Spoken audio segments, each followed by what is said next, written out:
Hail, Internet! It's Paul, it's Matt, the Dork Lords.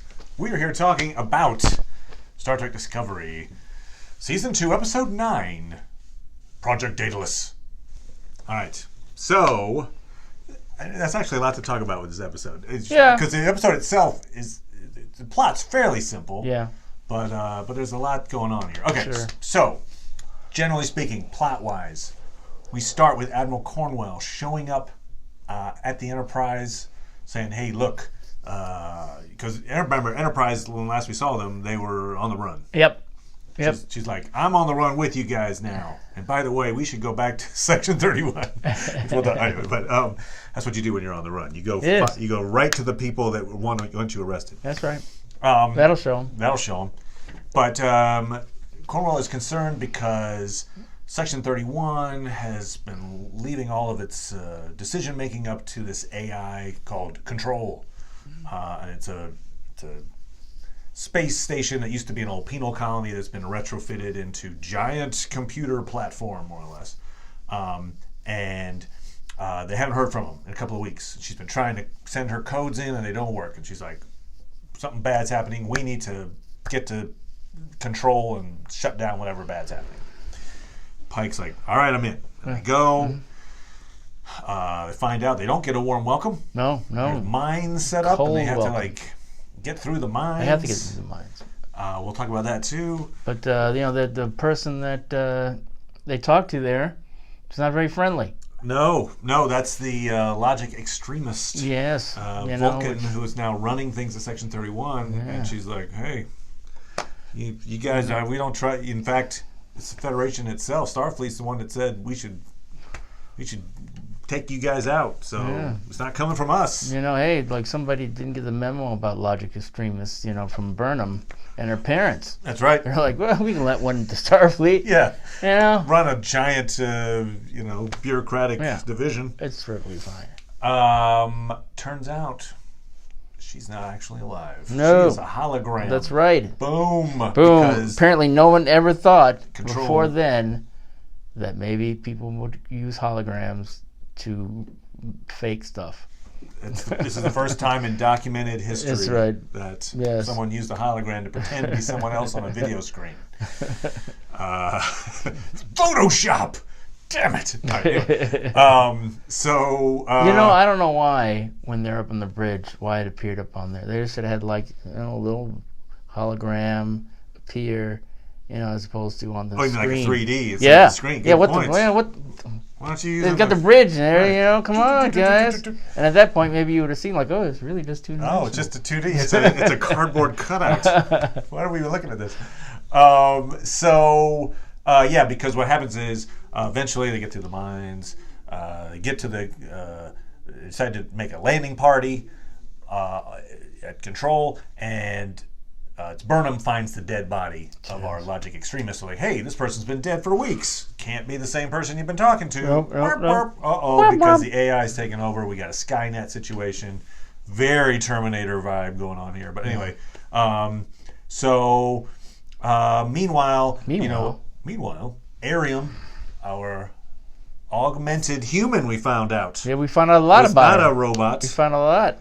We see memories that she has to delete and store. Her storage is, man, give her more RAM. Really. Geez, it's no, I can't save this 10-second video clip because I have to keep the ship running. Good Lord. It's like, how much is she paying for, cloud storage? Yeah, exactly. So she didn't want to pay that $1 a month to get the extra thing. Okay, so Arium, we know, has been infected, taken over by the drone from the future. Frame Tyler. Frame Tyler, exactly. And so she is being told by, as it turns out, Control in the future to download all of the data they've got from that giant sphere. We theorized this might be the case. I think it was last episode we said, well, maybe what the future drone wants is the info from the sphere, and so that's why it's taken over. And so that seems to be what the problem is. So Arium has downloaded all the stuff. She's gotten rid of all her memories, so she has enough internal memory to take in all the data from the sphere. Her objective is to get to control, then plug it in. I guess you can't do it remotely. She's got to do it on site. Yeah, apparently. She's a giant USB, and she's going to plug in and give Skynet all the info, because apparently amongst all that info is tons of info about AI. And so the future version of AI wants to get that information so it can become more aware, I guess. I thought it was information about civilizations that... Well, it has a lot of that too, but I think it's specifically they mentioned, and it also talks about AI technology, and that Skynet in the future wants to get this information so that it will become even more powerful. I don't know. I feel like it's like, here's all this more information on the past. And you know what? For people that can travel through time, this information's valuable. You can really mess up some stuff with this. Good point. It's got all his Facebook profiles, yes, that's right. Twitter accounts. Everybody is every time of the day. So, for whatever reason, it's going to make control in the future much more powerful to have this information. And so, there's the process is happening, and Arium is, you get in a big fight. There's a 3-way fight between Arium and Michael and Nan. It ends up with Arium trapped in the airlock, and her programming is overriding her natural instinct to help the crew. Yep. She's like, look, I can't help it. As soon as I get through this door and open this door, I'm going to kill you. Yep. I'm going to download this info, and there's an apocalypse happening. And so in order to keep her from doing that, Captain Pike's like, open the airlock. Michael, open the airlock. And Spock comes on and is like, Michael, open the airlock. And she's like, I'll do other things. And she's shooting at the door with a gun. I'm like, that's great. She, in the end, does not actually open the airlock. It is Nan who manages to put her little breathing apparatus back on and go, ka-chink, sends Arium to her death. But before she goes, she name drops. Yes. Project Daedalus. Drink. Yes. Name of the show. Name of the episode. So she's like, and she does say, it's all about you. That's right. Michael. That's right. You're the one. Much like this entire show, it's all about you. So that's essentially what happens in the episode. Okay. So, a few things. One, it's fairly safe to say, Control is our big bad in the future. Sure. That causes the eradication of all sentient life. So, in other words, it's one of the computers go bad scenarios. It's a Matrix. It's a Terminator. Right. And even they went even further in the episode of really asking the question: are the events that they've been seeing connected to the Red Angel or not? Maybe one is causing the other, but maybe one is there because of the other. Oh, sure. Like, for instance, when we saw that the Red Angel appeared at Kaminar, the Kelpian homeworld, it was then Control happened to show up a little while later, and then their drones came through. So, in other words, it seems like the Control is either tracking where the Red Angel's going and following, or maybe using that technology, kind of piggybacking on it to go back in time as well. Maybe, who knows? The fact that also that Control is a inspiration, I guess, originally from Section 31 is interesting. That it's taken over Section 31 suggests to me we learned a few episodes ago that Leland, it's Giorgio's talking to Leland. Leland is our Section 31 ship captain. Yeah, who's dealing with this anyway. He's this sort of main person. Giorgio says, "Oh yeah, and by the way, you killed her parents." Yes. To me, that suggests that it's Control, having somehow realized that Michael is important to Red Angel, is trying to backtrack and either kill off Michael in the past by killing her parents, or in other words, that order was an attempt to get rid of Michael before she could cause whatever problem she is. So I think there's a dual thing of Red Angel trying to save Michael in the past and Control going, wait, how do we counteract that? Let's kill her off here. Have her walk into the vacuum of space. So I've got a theory. have not seen this theory elsewhere just yet. But I'm going to lay it out for you. You can give me the squinty eye and tell me I'm horribly wrong. Okay. So, we've got Arium, as we mentioned. She's a spy, was taken over. We did mention that. By control from the... That's not even a theory. That's just a fact, right? Yeah. Little red eyes. Boop, boop, boop, boop, boop. Oh, she's going to do something bad. Right. There she goes, do something bad. Okay. The drone from the future came specifically infected her, and that was a few episodes ago. Meanwhile, time's gone on. She's set up our friend Ash. Tyler, yeah. What stuff's going on? So, but it seems like the main point of infecting. I keep saying infecting. Whatever. It's kind of like a virus. Sure. Download the virus. Infecting Arium was to get her to get this data from the old sphere, and then get to control and give control that info, so that in the future, or maybe it's even that in the present, it becomes so awesome that it now is even, it jumpstarts itself. It gets even better now. But in any case, point being, Arium's supposed to get the data, give it to control. Control becomes almighty Skynet. Okay. How was Arium going to get that info to control? I would say what we saw from this episode is it's Admiral Cornwell shows up unexpectedly, unannounced. It wasn't like they called her and were like, "Hey, Admiral Cornwell, could you please come and help us? We need stuff." She shows up with them. It's like, "Hey, by the way, I know you guys are on the run. Me too." And then, while she says, "I'm on the run," she's like, "But by the way, we should go to Section 31 because I think bad things are happening. Well, let's go there." All right. Well, in point to be exact, she's a spy. She's okay. To be exact. It's not until later where they're like, you know what, we don't trust you. Though it turns out that it's not a real person telling her that you're now a thing. She was just sort of like, oh, I can give commands. So I think she was like, I'm sneaking here because I have doubts about control. So it's not like she's on the run necessarily. Okay, she's not on the run. Okay, fair enough.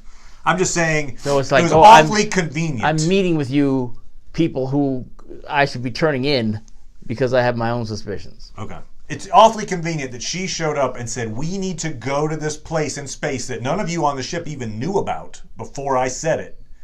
And it just so happens that's the one place that they need to go for Arium to download info, to give control info. I mean, those two things, if I was just looking at it as a neutral observer and those two things happened, I would say that's not a coincidence. Right. And so I'm saying that's not a coincidence. But now you're making me think more about it, though. Are you saying control is separate even from Section 37? 31? 31, 30, 35. 35? Section 35? They are nothing about Section 35. What do you, are you saying control is separate from Section 31? Well, I think Section 31 maybe started the program. They thought, oh, this AI thing will help us in our jobs. Because there's a mention of it earlier in the season when I think it's Giorgio says, hey, in my mirror universe, we use the computers to carry out our orders, not taking orders from them. Right. So I think originally it's a helpful program that Section 31 uses, and now it's gotten too big, is the idea. Okay.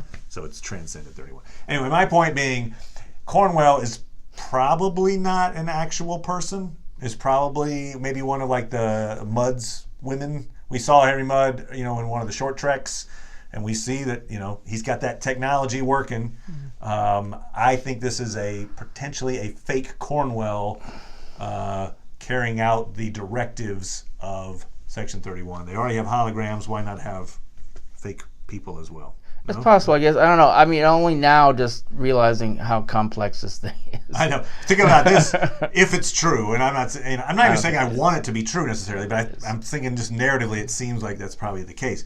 It would mean that there's how many episodes of the entire 2-season arc have there been where there hasn't been a spy on board? That's true. It's like there's always a spy. Yeah. Like they got rid of Arium and we got a new one.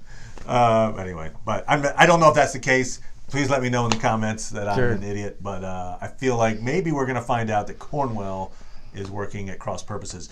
To that point, I mean, in some ways you could say this was a victory and for the They beat Control. Control didn't get the 100% of data.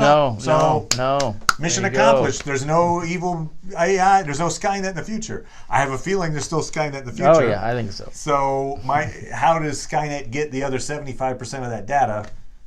Perhaps Cornwell might be that answer. Anyway, we'll see. We know. I've seen some conjecture online that Arium would be like the Red Angel, or might be like alive in the future and stuff, but. We see in the trailer for next week they're doing a funeral for her and they send her off. I mean, sure, do people come back from the dead? I guess. Culber.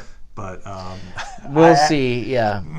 I don't think I'd like that doubts. so much. But I have my doubts. And yet, I'll also let's mention this. I felt like the show was trying.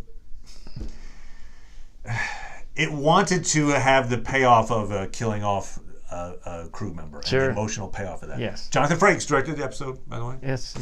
And so emotionally, it worked in that moment. I mean, I'm going to kill you if you don't kill me first, so kill me off. I think it generally worked, but my problem with it was that I felt like they didn't try hard enough to keep her alive. There were.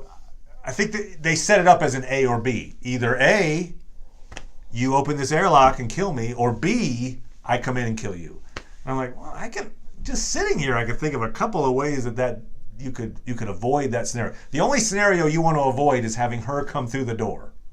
So, for one thing, they beamed aboard. I went back and made sure, but they did.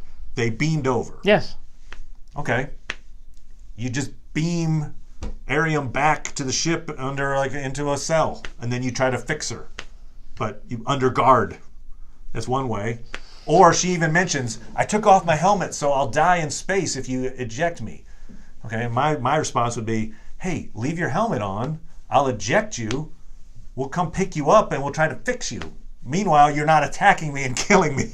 There were other ways that you could have dealt with it. I felt like that they needed to address instead of just saying, nope, there's nothing else we can do. The only thing we can do is kill you by ejecting you into space. I mean, I feel like they could have done a bunch of other stuff to keep her alive, but obviously they wanted to kill the character. Right. I mean, that's the thing that I'm coming down to, and I feel like, you could feel good about this death because it shows that there are stakes. But I think as they've done with Culber, really, now that they've brought him back, they're trying to earn that by having it not so easy since he's back. So now it's a story about the fact that he's survived this terrible event. They could have done the same with her, right? She became a security risk for the ship. And so they could have said, okay, now what are we going to do about that? And that could have had ramifications for the character as opposed to killing her. Yeah. So, to me, they wanted to kill her. They wanted to have, and give more information out. So they're like, okay, let's learn about this character. The same episode, we're going to kill her. And therefore, it'll have more meaning. And, everybody be... And that showed that they were serious in the thing. And I just think that, you already established some interesting things with the character in that she's somebody who was such a bad accident that they had to have majority of her body taken away. Now, it's interesting. If you but now we killed her, and they another crew member revealed, I've been augmented too, so they're already establishing that, which could be interesting.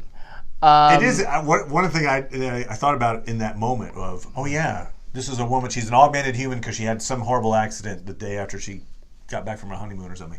I mean, it's Pike, right?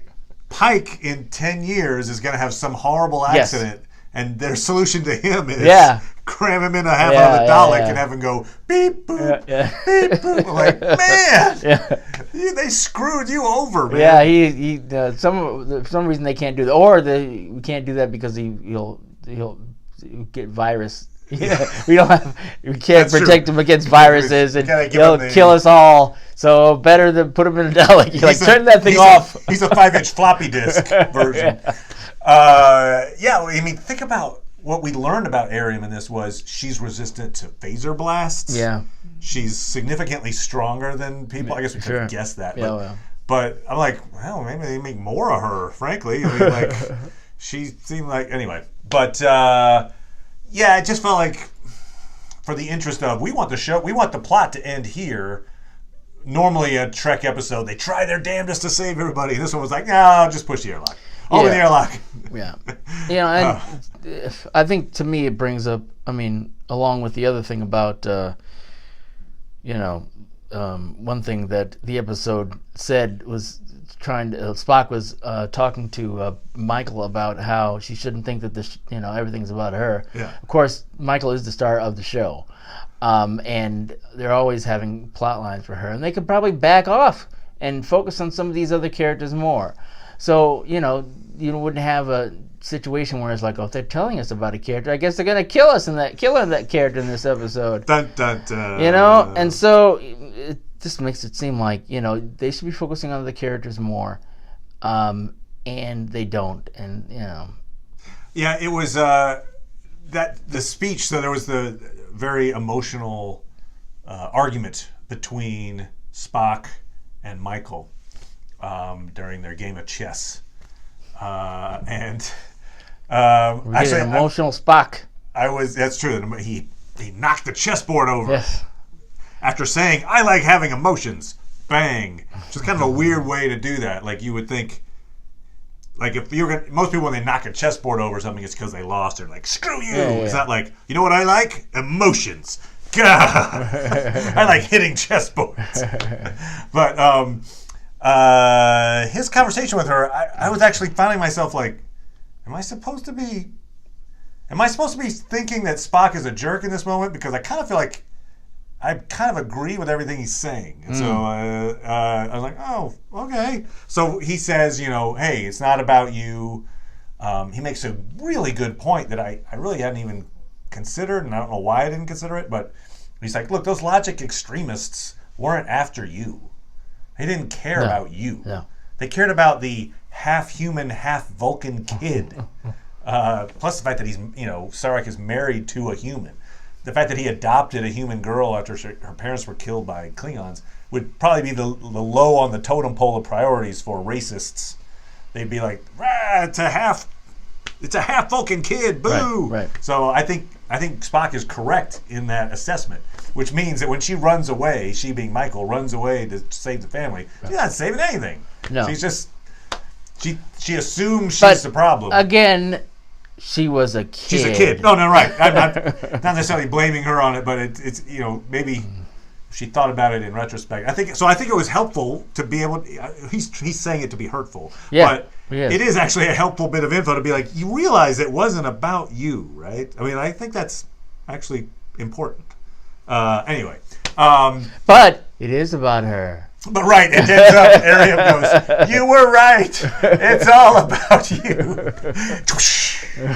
Like, no, don't bring it back to that. Damn it. So yes, Michael got convinced it's all about her again.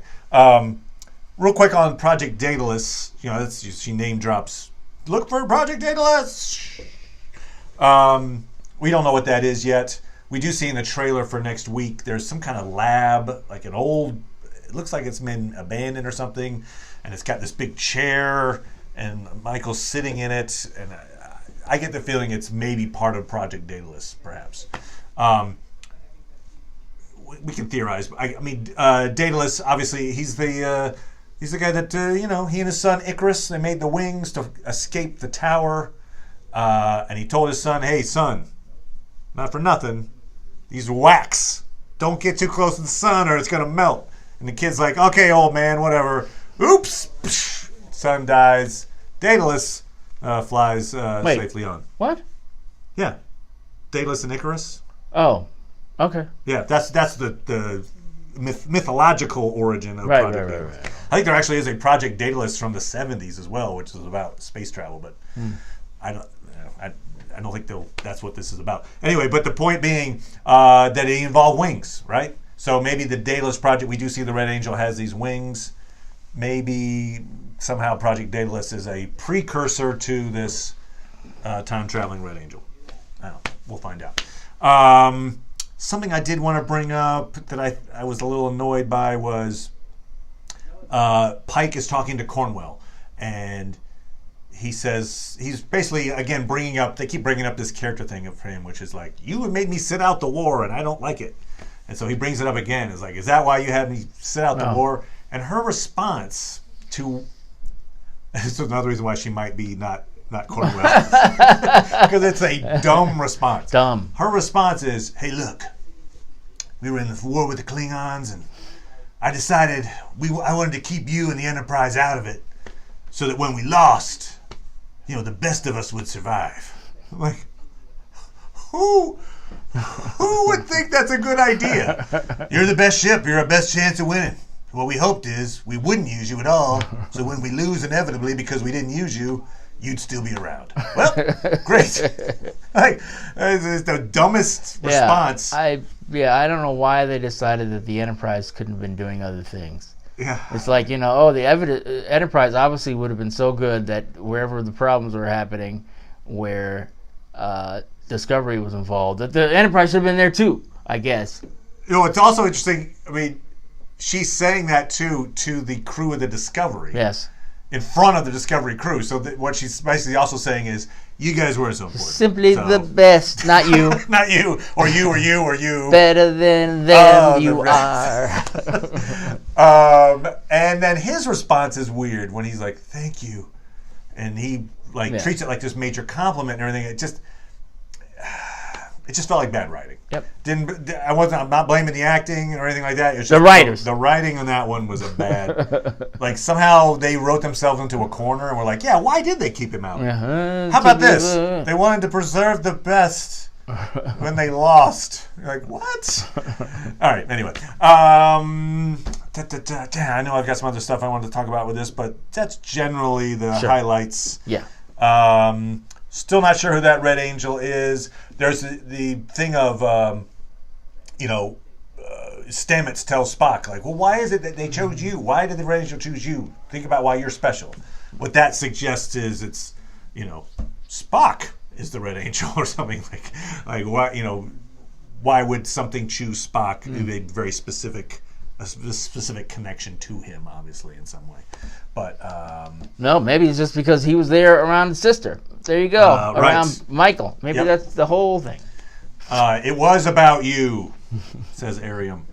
Anyway, an interesting episode. Yeah. It pushed us a little farther in our knowledge about the Red Angel and this idea of that there's a world now where the AI is about to just take over, do its thing. We'll see about It's going that. to be V'ger, basically.